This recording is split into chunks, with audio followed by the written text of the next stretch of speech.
로마서 13장 1절에서 7절까지 말씀 우리 함께 봉독하도록 하겠습니다. 같이 봉독합니다. 시작. 각 사람은 위에 있는 권세자들에게 복종하라. 권세는 하나님으로부터 나지 않음이 없나니 모든 권세는 다 하나님께서 정하신 바라. 그러므로 권세를 거스르는 자는 하나님의 명을 거스름이니 거스르는 자들은 심판을 자취하리라. 다스리는 자들은 선한 일에 대하여 두려움이 되지 않고 악한 일에 대하여 되나니 내가 권세를 두려워하지 아니하려느냐. 선을 행하라. 그리하면 그에게 칭찬을 받으리라. 그는 하나님의 사역자가 되어 내게 선을 베푸는 자니라. 그러나 내가 악을 행하거든 두려워하라. 그가 공연히 칼을 가지지 아니하였으니 곧 하나님의 사역자가 되어 악을 행하는 자에게 진노하심을 따라 보응하는 자니라. 그러므로 복종하지 아니할 수 없으니 진노 때문에 할 것이 아니라 양심을 따라 할 것이니라. 너희가 조세를 바치는 것도 이로 말미암음이라. 그들이 하나님의 일꾼이 되어 바로 이 일에 항상 힘쓰느니라. 모든 자들에게 줄 것을 주되 조세를 받는 자에게 조세를 바치고 관세를 받는 자에게 관세를 바치고 두려워할 자를 두려워하며 존경할 자를 존경하라. 아멘. 기도하겠습니다. 하나님 아버지 너무나 감사합니다. 하나님의 은총이 우리를 붙잡고 그 은총 때문에 호흡하며 그 은총 때문에 하나님을 찬양할 수밖에 없는 존재입니다. 이 시간 그 하나님의 말씀의 권위 앞에 또 그 하나님의 임재와 그 하나님의 주권 앞에 우리 마음이 겸허해지며 겸손해질 수 있도록 도와주시며 특별히 전하는 입술을 더더욱 낮추어 주시사 말씀을 말씀답게 드러낼 수 있도록 주여 도와주옵소서. 예수님의 이름으로 감사하며 기도하옵나이다. 아멘. 오늘 말씀은 성도로서 국가에 대한 또 권세자들에 대한 우리의 태도가 어때야 되냐라고 하는 부분을 다루고 있죠. 우리가 잊지 말아야 될 것은 지금 우리가 읽고 있는 이 본문은 로마서 12장 1절의 설명의 한 부분이라는 사실을 기억하셔야 됩니다. 로마서 1장부터 11장까지 우리는 교리에 대해서 배웠습니다. 즉 구원의 교리, 은혜의 복음, 우리의 그 어떤 행함도 우리의 그 어떤 것으로도 하나님의 자녀가 될 수 없고 오직 하나님의 은총과 은혜로 믿음으로만 의롭다움을 받은 하나님의 백성이 되었으며 하나님의 자녀가 되었습니다. 나는 너희 하나님이 되고 너희는 나의 백성이 되리라. 그 하신 말씀이 오직 십자가의 은혜로만 성취가 된다. 그리고 믿음조차 우리가 갖는 것이 아니라 하나님의 은혜다. 그래서 은혜인 거예요. 그러므로 하나님의 모든 자비하심으로 너희에게 권하노니, 그죠? 너희 몸을 거룩한 산제물로 드리라. 이것이 너희가 드릴 영적 예배니라. 그러니까 그 은총을 받은 자로서, 그 은혜를 아는 자로서, 그 믿음이 있는 자로서, 그러므로 너희 몸을 거룩한 하나님께 드려지는 산제물이 되어야 된다는 거예요. 이것이 너희가 드릴 영적 예배다. 영적이라는 말 로기켄이라는 단어라고 했죠. 합리적이고 합당하고 마땅하다 이거야. 그러니까 그 은혜를 아는 사람들은 그 예배라고 하는 게 뜬구름 잡는 이야기가 아니라 우리 몸을 드리는 겁니다. 우리 몸을 하나님께 드리는데, 그럼 우리가 그렇게 구원의 감격이 있는 자로 몸을 하나님께 드린다는 게 뭘까요? 첫 번째는 나부터, 나에 대한 것이 먼저 정립되죠. 하나님과의 관계가 회복되어 하나님께 예배자가 됐다는 얘기는 우리가 누군지를 아는 거예요. 그죠? 마땅히 생각할 이상을 품지 마라는 거예요. 그러니까 하나님의 계시에 의하여, 하나님의 말씀에 의하여 우리를 점검하는 거예요. 하나님의 말씀에 의하여 점검하니 우리는 비천하고 자격이 없고 아무런 존재 가치가 없는 자들이었다. 그런데 예수님의 그 십자가의 거룩한 보배의 피로 우리가 구속함을 받아 사람 앞에, 하나님 앞에 감히 교만할 수 없는 자들이 되었고, 그러나 또 하나 낙심할 수 없는 자가 되었다. 이것을 아는 거죠. 나와의 관계 속에서 그게 예배라면 너와의 관계 속에서는 어떻게 하죠? 또 우리와의 관계 속에서는 어떡합니까? 또 나를 핍박하는 자들에게는 어찌해야 됩니까? 라고 하는, 그러니까 예배라고 하는 것이, 또 신앙이라고 하는 것이 뜬구름 잡는 얘기를 하는 게 아니라는 걸 우리는 알 수 있죠. 기독교는 철저하게 우리의 구체적인 삶의 정황 속에서 드러나는, 또 삶의 정황 속에서 우리가 싸워내는 그것이 바로 예배인 거예요. 그러니까 예배는 단순히 관념적인 게 아닌 거예요. 단순히 형이상학적인 게 아니라고요. 하나님의 나라, 하나님의 통치, 하나님의 은혜가 물론 우리의 마음에게 임했고 영적으로 우리가 하나님을 알았고 영적으로 구원을 받지만 그 영적인 이야기가 반드시 우리의 삶의 정황 속에서 드러나는 거예요. 이것이 기독교입니다. 이것이 다른 이방 종교와 다른 거예요. 이게 헬라 철학과 다른 거예요. 형이상학을 이야기하는 것 같지만 그 형이상학의 열매는 분명히 삶의 정황 속에서 드러나는 겁니다. 나를 어찌 바라보는지, 또 너를 어떻게 바라보는지, 우리가 무엇인지, 나를 핍박하는 그 삶의 그 힘든 고난 속에서 하나님이 드러나고 하나님을 믿는 믿음이 발동하고, 이것이 신앙이다. 기독교가 이방 종교와 다른 거예요. 불교에 열심히 공덕을 쌓고 또 열심히 기아장도 올리고 1000배를 하던 10,000배를 하던, 근데 그들의 삶은 그 부처에게 드리는 그 공덕과 그들의 삶은 정말 별개의 삶을 산다고요. 전혀 상관없다고요. 인격적으로 부처와 내가 무슨 관계를 맺고 이게 관계가 없다고요. 그냥 내 열심을 들여 종교적인 어떤 그 행위를 통해 그 신을 감격시켜 내가 원하는 거 받아내기만 하면 되는 거라고요. 기독교는 그런 거 아니에요. 하나님은 그래서 우리에게 주실 수도 있고요, 안 주실 수도 있어요. 하나님의 주권 가운데, 우리가 기도 가운데 하나님께 나아가면 하나님의 마음을 알아가고 하나님의 뜻을 알아가는 거지, 내 뜻을 하나님께 관철시켜 얻어내는 게 기독교가 아니란 말이죠. 사도 바울은 바로 그 믿음으로 살리라 할 땐 두 가지 의미가 있다는 것을 우리가 이미 앞서 설명을 했습니다. 갈라디아서는 문맥적으로 믿음으로 말미암아 살리라 할 때 우리가 영생을 얻었다, 하나님의 생명을 얻었다, 율법을 통하지 않고 하나님의 은총을 얻었다라는 것을 강조합니다. 히브리서는 그래서 그 믿음이 진짜 살게 한다는 거예요. 진짜 살게 한다는 겁니다. 로마서는 두 가지 다를 다 이야기하고 있는 거예요. 그런 예배적인 삶은 국가 안에서 우리가 살아가는 것과 별개의 문제가 아니라고 사도 바울은 가르치고 있는 겁니다. 우리는 분명히 하늘 시민권자입니다. 하나님의 통치를 받는 하나님의 자녀들이죠. 하나님의 백성입니다. 그러나 또한 우리는 이 땅의 시민권자고 대한민국 국민이죠.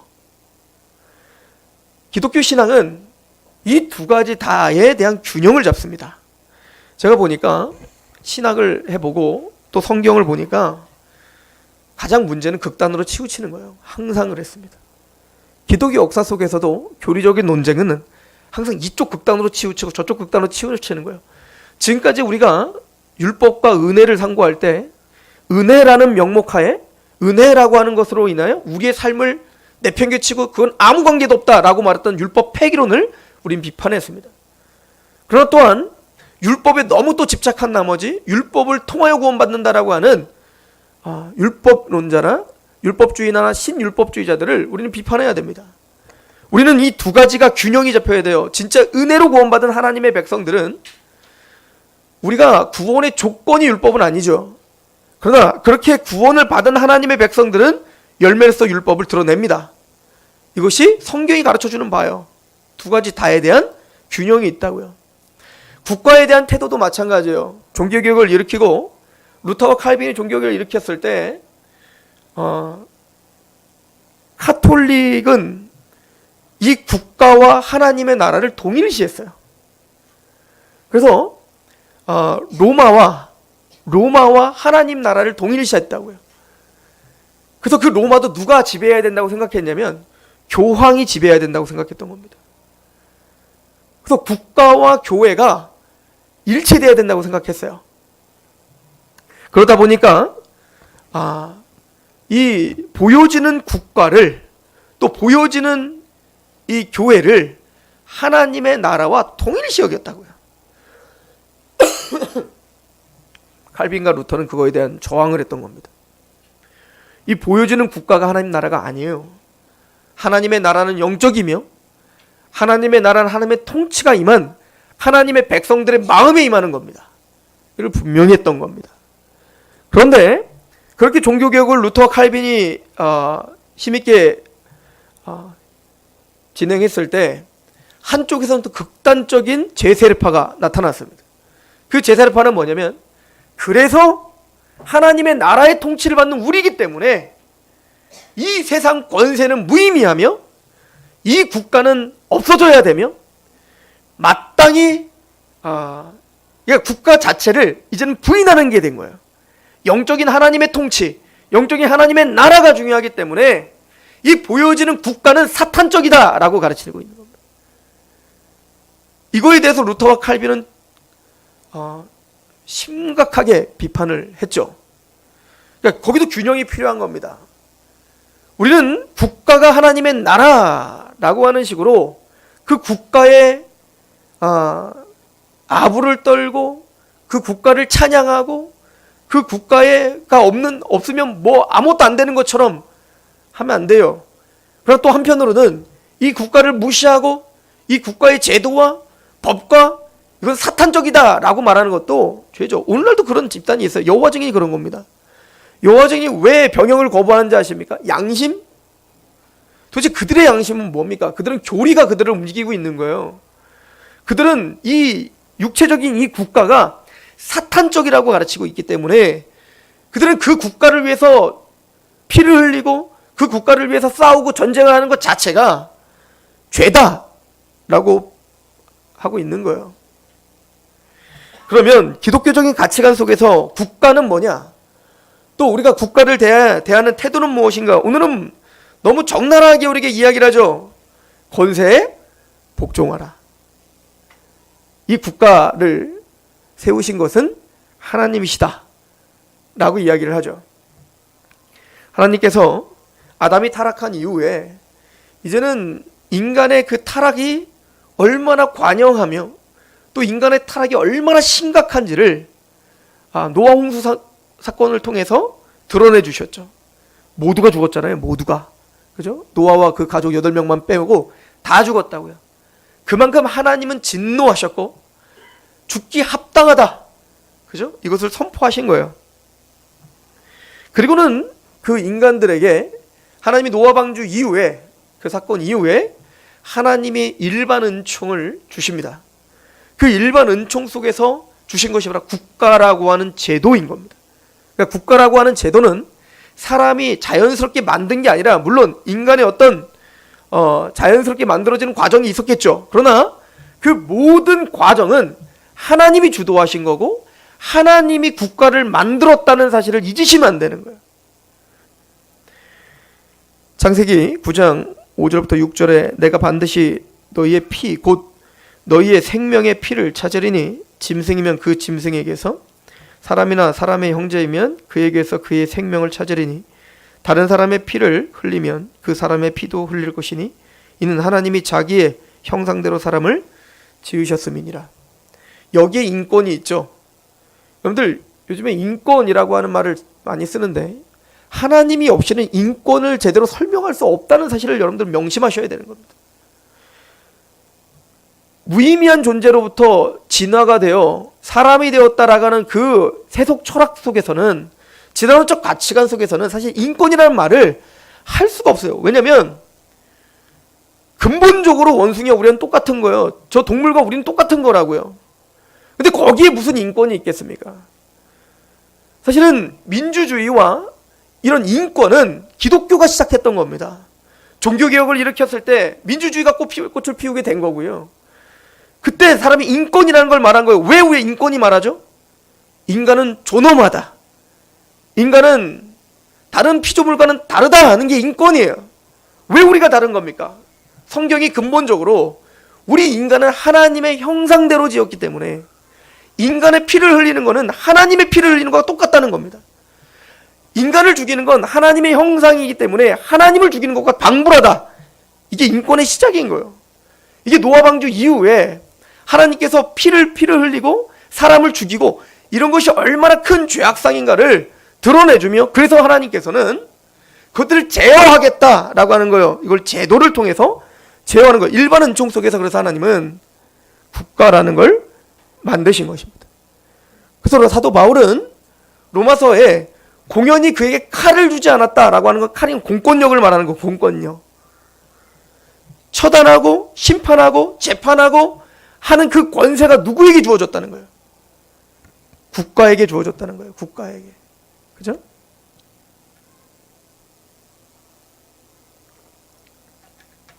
동해복수법이라는 게 있죠. 동해복수법. 예전에 이제 함부라비 법점 뭐 이런 데도 보면 눈에는 눈, 이에는 이라고 하는 원칙 아닙니까? 그게 사실은 성경에 있는 얘기죠. 레위기 24장 19절부터 보면 사람이 만일 그의 이웃에게 상해를 입혔다면 그가 행한 대로 그에게 행할 것이니 상처에는 상처로 눈에는 눈으로 이에는 이로 갚을지니라. 남에게 상해를 입힌 그대로 그에게 그렇게 할 것이며 짐승을 죽인 자는 그것을 물어 줄 것이요 사람을 죽인 자는 죽일지니 거류민에게든지 본토인에게든지 그 법을 동일하게 할 것은 나는 너의 하나님 여호와임이니라. 근데 이 법이요, 거류민에게든지 본토인에게든지, 그러니까 사람이라면 다 이 법을 따라 처리해야 된다고 이야기한 겁니다. 왜 그랬을까요?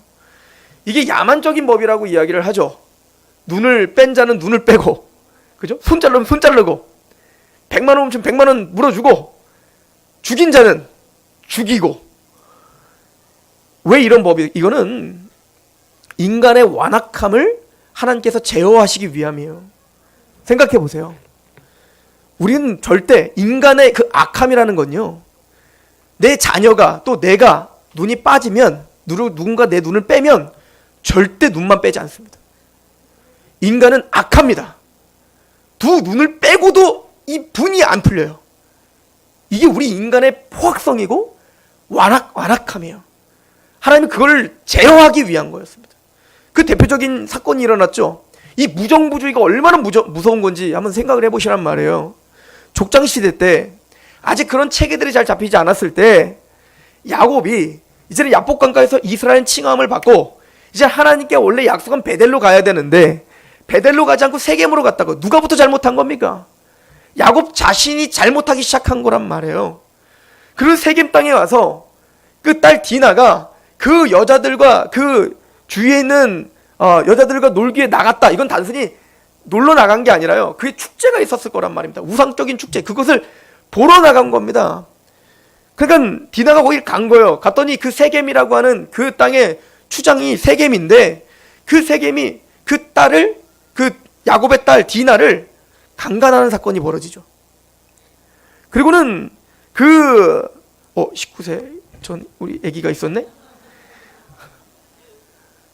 그런데 그 사건을 목도한 이 야곱과 그 형제들, 그 디나의 오빠들이 행했던 일이 뭐죠? 속이죠. 할례를 받으면 주겠노라. 할례를 받고 3일째가 됐을 때 어떻게 복수를 했어요? 그 남자들을 다 죽였습니다. 그리고 아내와 자녀를 다 사로잡고요, 모든 재산을 다 몰수해버렸습니다. 그리고는 야곱이 벌벌 떨면서, 그것도 하나님께 회개하는 게 아니에요. 잘못했다고 회개한 게 아니라 니들 때문에 우리 죽게 생겼다. 그러니까 그거에 대한 죄책감, 생명에 대한, 존귀에 대한 죄책감, 이게 하나도 아니에요. 야곱은 뭐가 겁나냐면 우리 죽었다. 얘네 여기서 그 옆에 있는 종족들이 우리 죽이면 어떡해? 그랬더니 더 과간이에요. 그 형제들은 뭐라고 하죠? 그 디나의 오빠들은? 그러면 내 동생이 그렇게 수모를 당한 게 옳으니까 잘못했다. 전혀 잘못한 걸 못 느끼죠. 그렇게 심각하게 살육을 벌이고 그 수많은 목숨을 죽이고 그 제사를 다 몰수하고 정말 그 정도입니까? 그 정도로 해야 되는 겁니까? 그런데 그 상황이 되면 그들을 욕할 수 없는 게, 여러분들 우리가 그 상황이 되면요, 우리도 동일한 마음이 들지 않겠냐고요. 이게 인간의 완악함이에요. 헐리우드 영화를 보십시오. 누군가 납치당했어요. 내 딸이 납치당하고 누군가 납치당했어요. 그 한 생명을 살리기 위해서 수많은 사람을 죽여요. 그리고 우리는 그걸 옳다 합니다. 와, 신난다. 그 얘기는 뭐죠? 테이큰 보셨어요? 우리는 그걸 보고 환호하는 이유가 뭐냐면, 내 딸이 납치를 당했을 때 정말 찢어 해도 정말 현찮은 있던 그 마음이 들어서 그냥 사람을 막 무참히 죽이는데 그게 죄라고 느껴지질 않는 거예요. 왜? 그게 내 마음을 그냥 내가 할 수 없는, 내 능력이 없어서 못하는 그거를 지금 영화를 통해 지금 대리만족하고 있는 거거든요. 근데 그게 얼마나 죄악된 마음인지 우리는 모른다고요. 이게 우리 인간의 완악함이요, 무지함이에요. 그런데 어찌 우리가 동해복수법을 야만적이라고 할 수 있겠냐고요. 과연 진짜 그게 야만적인 겁니까?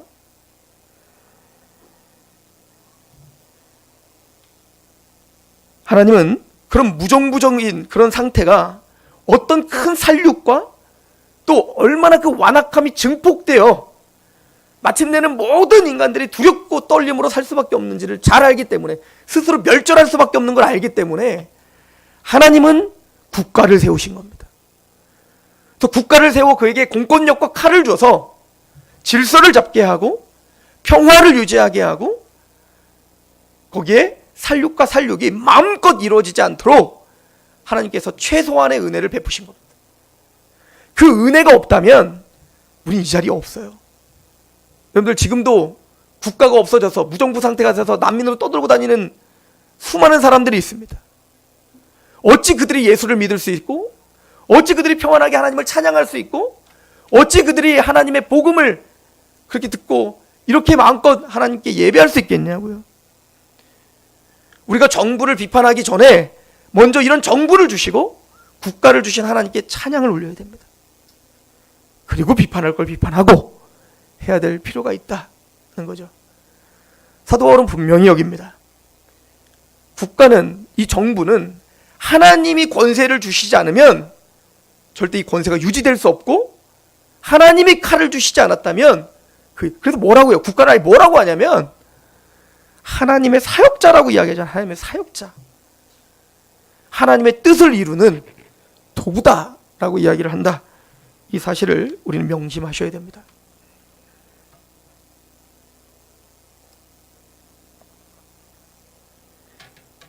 누가복음 12장에 보면 예수님께 어떤 부자 청년이 와서 이렇게 이야기합니다. 아마 아버지가 유산이 많았나 봐요. 근데 형이 그 유산을 다 착복했나 보죠. 그래서 그 예수님께 나와서, 선생님, 우리 형한테 명의해서 유산을 나와 나누게 하소서라고 이야기합니다. 그때 예수님 뭐라고 하시냐면, 이 사람은 누가 나를 너희의 재판관으로 세웠느냐. 그러니까 예수님 그거 하러 오신 분이 아니라는 얘기예요.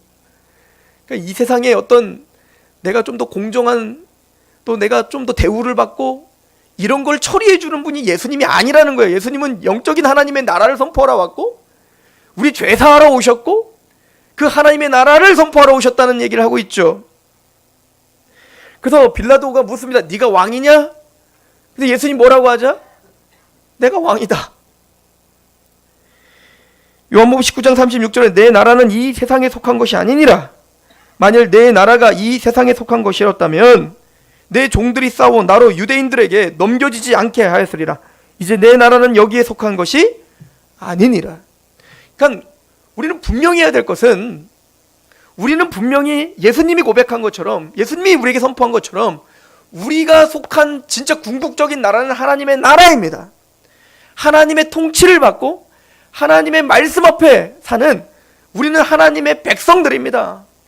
그러나 또 하나 잊지 말라는 건, 예수님은 그렇게 말씀하셨지만 또 하나는 가이사의 것은 가이사에게로, 하나님의 것은 하나님에게로.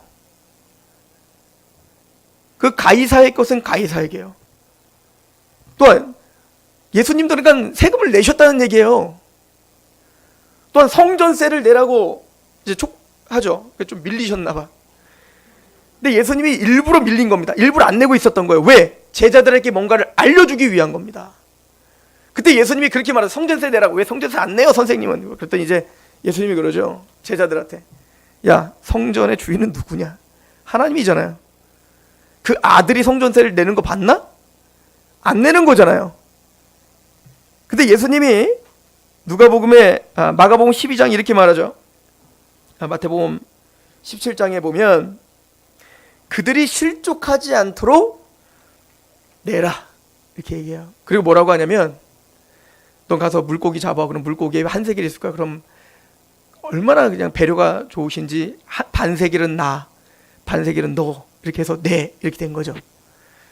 그러니까 예수님은 하나님의 백성, 예수님은 성전의 주인이세요. 근데 유대인들이 그 당시에 유대 제도 속에서 성전세를 내라고 하니까 그걸 어떻게 하시죠? 내요. 그들이 실족하지 않도록. 우리는 이 두 가지의 균형을 잡아야 된다는 얘기인 거예요. 하나님의 백성됨과 우리가 이 세상의 시민으로서 산다는 것을 분리해서 생각하면 안 된다는 얘기인 거죠.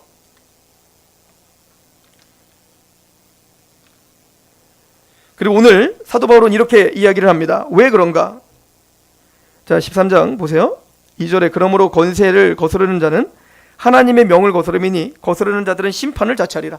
그냥 국가의 권력에, 국가의 법, 지금 법을 얘기하는 건데, 그 법을 어기는 건 뭘 어기는 것과 같아요? 하나님의 명령을 어기는 것 같습니다. 그러니까 기독교인들은 신호 위반하면 안 되고, 세금 탈세하면 안 되고, 불법을 통하여 내 이득을 취하는 일을 하면 안 되는 겁니다. 이해가세요? 얼마 전에 서울의 큰 교회가 불법을 자행하면서 교회당을 크게 건축을 했습니다. 그죠? 나중엔 돈으로 다 이렇게 해가지고 다 무마시켰던 게 이게 바뀌는 거 아니에요? 정권이 바뀌고 이러니까 이제 막 드러나고 막. 근데 이제 그 목사님 뭐라고 했냐면, 세상법 위에 제사장법이 있습니다. 이렇게 이야기를 했습니다. 아니요. 하나님의 명령을 어기고 있는 거라고요. 누가 봐도 하나님의 법을 어기고 있는 거라니까요. 그걸 무마시킬 수 없는 거라니까요. 모르긴 몰라도 앞으로는 교회가 이 말씀을 존귀히 여기지 않으면 어려운 시대가 도래했습니다. 아마 더더욱 이런 시대가 다가올 겁니다. 교회가 법적으로 틀린 일들을 하고 법적으로 맞지 않는 일들을 하면 이제는 금방금방 드러나 하나님의 영광이 땅에 떨어지게 되는 일들이 계속적으로 일어나게 될 것입니다. 이제 목사도 세금을 내야 되고, 봤더니 속속들이 들어보게 되더라고요. 사례는 얼마 받습니까? 그러면 또 세금을 내지 않는, 예를 들어서 목회활동비랄지 사택관리비랄지 독서비랄지 이런 거는 얼마 받습니까? 다 보고하게 돼 있더라고요. 왜 그걸 또 보고하라고 했을까요? 못 믿겠다 이거죠, 교회를. 분명히 사례는 줄이고 분명히 비과세는 이렇게 들릴 걸 안다 이거죠. 내가 꼼수 못 부리게 하겠다 이거죠. 그러니까 그들이 아닙니다. 그것만 내도 다 합니다. 정직하게 알 겁니다. 이게 세상이 우리 교회를 바라보는 모습이어야 되는데, 이미 교회는 불법의 단체가 되었고 탈세의 단체가 되었으며, 신앙이 좋다라고 하는 사람들이 밖에서 유명하고 내가 신앙이 좋습니다라는 걸 공경을 이야기하면서 하나님의 법을 나는 중요시 여긴다고 하면서 세상 법을 멸시하고 있는 걸 보면서 이미 세상은 교회를 신뢰하지 않기 시작했습니다. 그것은 하나님의 말씀 앞에 지금 우리는 불순종하고 있다는 것을 보여주고 있는 거죠. 그렇다면 우리는 이런 질문들이 나옵니다. 예를 들어서 박근혜 대통령 탄핵, 그럼 이건 하나님의 말씀에 어긋난 겁니까? 예를 들어서 독재 정권, 그 독재 시절에 무수한 수많은 자신의 유익과 이득을 위하여 자신의 정권과 자신의 유익을 위하여 그렇게 불법을 자행한 그 정부를 우리는 순종하고 또 순복해야 됩니까? 이런 질문이 우리에게 나오죠. 얼마나 중요하면 이해가 꺼져요. 여기도 두 가지를 우리 다 생각해야 됩니다. 첫 번째, 네, 복종하셔야 됩니다. 여러분, 지금 사도 바울이 쓰고 있는 이때의 정권은 누구죠? 로마 정권입니다. 황제가 지배하던 시대였고요. 황제는 자기가 하나님이라고 얘기했고요. 오늘날 잣대로 보면 우리가 말할 수 없는 불법을 자행했던 네로 황제 이런 사람들 보세요. 이건 거의 정상이 아니잖아요. 얼마나 하나님을 대적하는 일들을 많이 했나요? 그러나 사도 바울은 근본적으로 하나님에게 주신 권세다라는 걸 인정했습니다.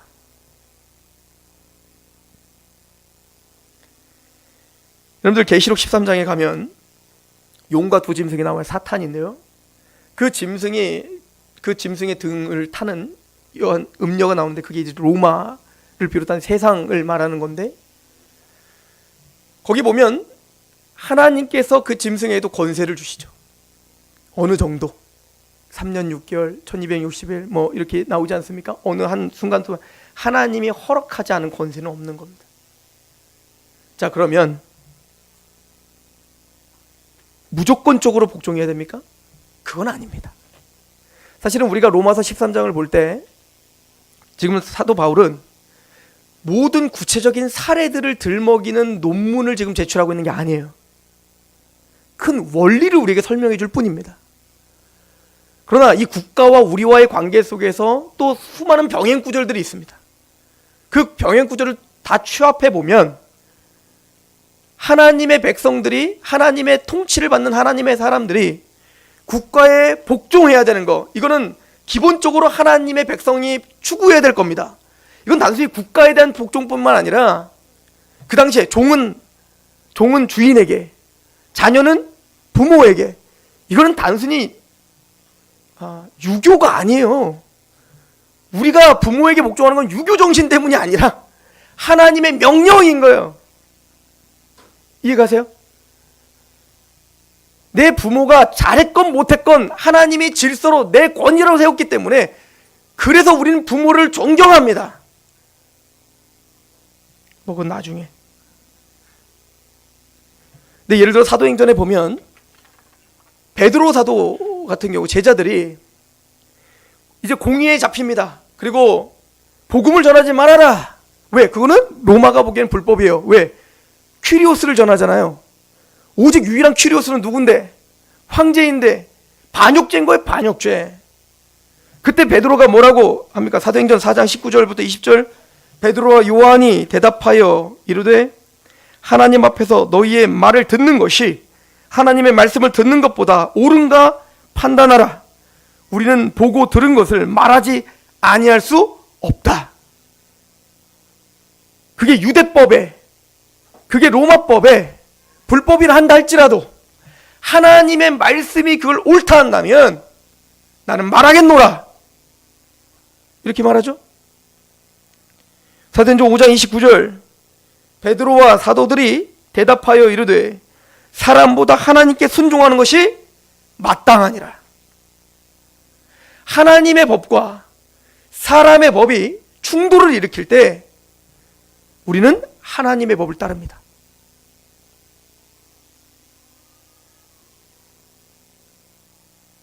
이게 사도들의 가치관이었어요. 그러나 하나님의 법과 사람의 법이 충돌했을 때 무력으로 충돌하지 않습니다. 그냥 십자가를 짊어집니다. 고난을 감수합니다. 이게 우리의 태도예요. 그 권세를 인정합니다. 그러나 하나님의 원리에서 벗어난 것에 대해서는 우리는 굴복할 수 없습니다. 그리고 우리는 고난을 담당하기로 결정합니다. 우리 베드로 사도의 말을 한번 들어볼까요? 베드로전서 2장을 한번 가보시죠.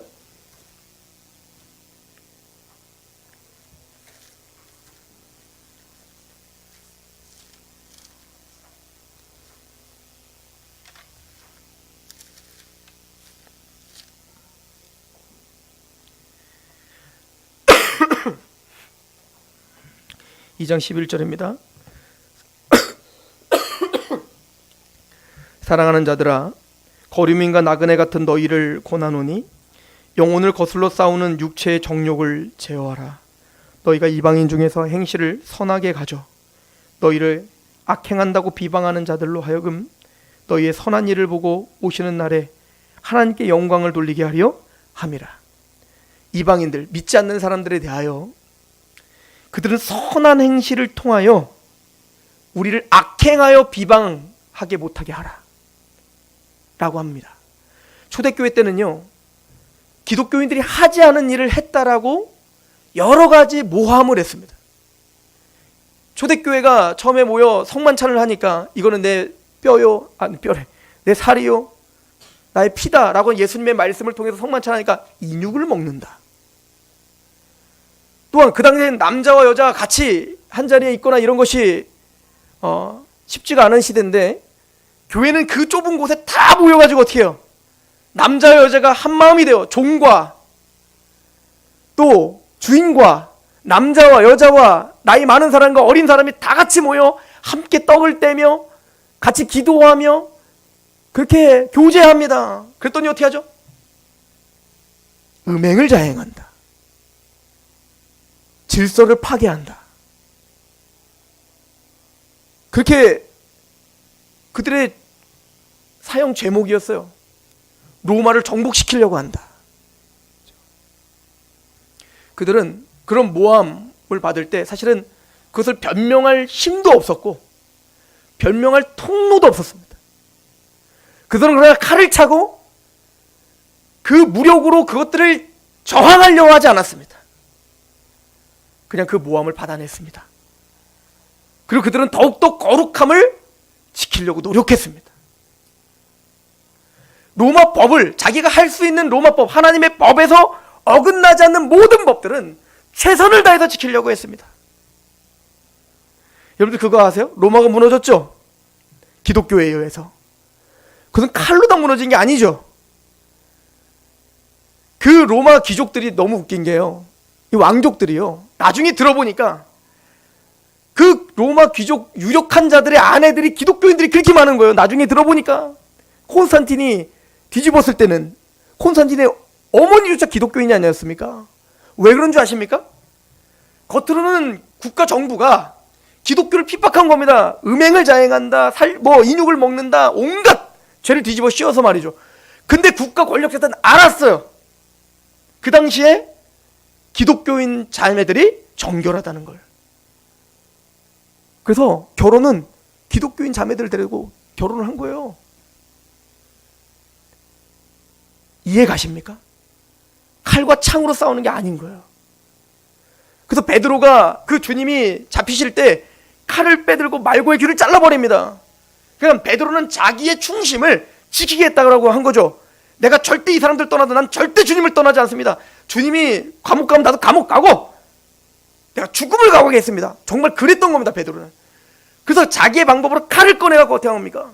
예수를 무력으로 지키고 싶었던 겁니다. 그때 예수님이 어떻게 합니까? 떨어진 또 귀를 탁탁 털어가지고 또 붙여주시고, 칼 집어넣어. 얼마나 배신감 느꼈냐고. 난 주님을 그걸 왜 붙여? 간 거요. 주님이 말하죠. 칼집을 꽂으라. 하나님의 나라는 칼로 세우는 게 아니라 거룩입니다. 하나님의 통치함을 받은, 그래서 하나님의 말씀 앞에 우리의 선한 행실을 보여 이방인들로 하여금 거룩함을 보게 해야 됩니다. 계속 보시죠. 사도 바울이 하는 얘기를 보세요. 13절, 인간의 모든 제도를 주를 위하여 순종하되, 혹 위에 있는 왕이나 혹 그가 악행하는 자를 징벌하고 선행하는 자를 포상하기 위하여 보낸 총독에게 하라. 곧 선행으로 어리석은 사람들의 무식한 말을 막으시는 것이라. 너희는 무사람을 공경하며 형제를 사랑하며 하나님을 두려워하며 왕을 존대하라. 이게 우리의 태도입니다. 하나님의 영광을 위해서 그 왕에게 순종하는 게 아니라 하나님께 순종하는 마음으로 왕에게 순종하라. 존 칼빈이 기독교 강요에서 국가에 대한 일을 이야기하면서, 여러분들 그런 기독교 안에서는 탄핵이 있을 수 있을까요, 없을까요? 국가를 탄핵시키는 거, 왕을 탄핵시킨 거, 이게 가능할까요, 불가능할까요? 가능하다예요. 가능하다. 하나님이 국가를 세우시고 왕을 세우시는 목적이 오늘 분명히 나타났습니다. 평안한 중에 하나님을 경배하게 하고 선한 일을 도모하게 하고 하나님을 대신하여 악한 일을 처단하는 일을 하는 것이 국가가 해야 될 일이에요. 그런데 그 국가라는 권력을 가지고 자신의 탐욕만을 위해서, 자신의 것만을 위해서 그 국가를 남용한다면 탄핵해도 됩니다. 근데 그건 무력으로 하는 게 아니라 우리의 의견을 제시하고 또 사람들이 하나님의 통치 앞에 나오게 하고 하나님의 말씀 앞에 이 정부가, 이 국가가 얼마나 하나님의 뜻에서 멀어지고 있는가를 알게 하는 겁니다. 그래서 하나님의 은혜 가운데 탄핵할 수 있다, 이걸 이야기하죠. 그러나 그 큰 목적을 향해서도 우리가 분명히 해야 될 것은, 하나님이 지금 주권 가운데 우리에게 허락하신 지금 법들, 계속 변해가는 법들, 하나님의 뜻과 어긋나는 게 아니라면 우리는 철저하게 복종해야 되는 거. 그 사람에게 아부를 하기 위해서 복종하는 게 아니에요. 무슨 우리가 국가 조찬 기도회를 열어가지고 막 대통령을 초대해갖고 대통령 좋은 말을 막 해갖고 대통령한테 좀 막 잘 보이고 싶고 막 이래서 국가의 법을 지금 하라는 게 아니라, 그들은 우리 안중에 없습니다. 만왕의 왕이신 하나님이 우리가 평안한 중에 하나님을 예배하고 하나님을 찬양할 수 있도록 자유민주주의가 수호되고, 그래서 국가는 이방의 침략을 방어해줘 하나님의 백성들이 마음껏 하나님을 찬양하고 이 자유롭게 하나님을 경배할 수 있도록, 그래서 우리는 평안한 중에 하나님을 예배하고 섬길 수 있도록 위정자들을 위해서 기도하라, 바울이 그렇게 말하는 거 아닙니까? 국가를 위해서 기도해야 되는 이유가 여기 있습니다. 왕은 하나님의 백성들을 하나님의 뜻 가운데 예배하게 하기 위해서 이방인이건 기독교인이건 말입니다, 세우신 거예요. 하나님은 역사적으로도 그렇고 그리고 결론적으로도 마찬가지지만 하나님의 말씀에 위배된 왕들을 반드시 심판하십니다. 이 땅에서 심판을 안 할지라도 차라리 이 땅에서 심판받고 회개하는 게 훨씬 나아요. 그렇지 않고 그 악독함을 가지고 하나님을 대적하는 법들과 자신의 유익만을 위해 살았던 왕들은 처참한 심판을 반드시 받게 될 것입니다. 이게 요한계시록이 하는 얘기예요. 지금은 하나님이 잠시 권세를 주었지만 무너졌다 바벨론이여 무너졌다, 한 시간에 망하였구나, 모두 무너지게 될 것입니다. 하나님의 그 통치와 그 하나님의 권세 앞에 모두 두려움 가운데 살게 될 거다라고 이야기를 합니다. 우리는 이 땅에서 완벽한 나라를 볼 수는 없을 겁니다. 우리는 이 땅에서 완벽한 나라를 볼 수 없어요. 그러나 분명한 사실은 하나님의 백성들이, 하나님의 통치를 받는 하나님의 백성들이 이 땅의 권세와 권력 존귀하게 여기고, 실제적으로 우리가 해야 되는 것은 우리가 하나님의 말씀에서 벗어나지 않는, 그죠? 법 중에 대부분은 벗어나지 않습니다. 특별히 사도 바울은 예로 뭐를 들죠? 세금을 이야기합니다. 세금. 정직하게 조세를 해라. 이건 조세만 얘기하는 게 아니라 우리에게 지금 주어지는, 건축할 때 건축법을 따르고, 그죠?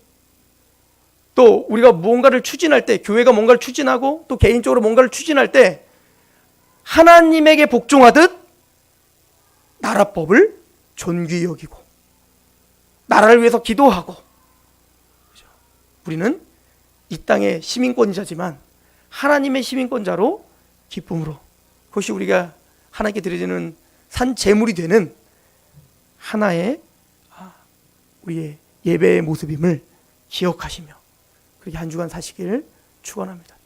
기도하겠습니다.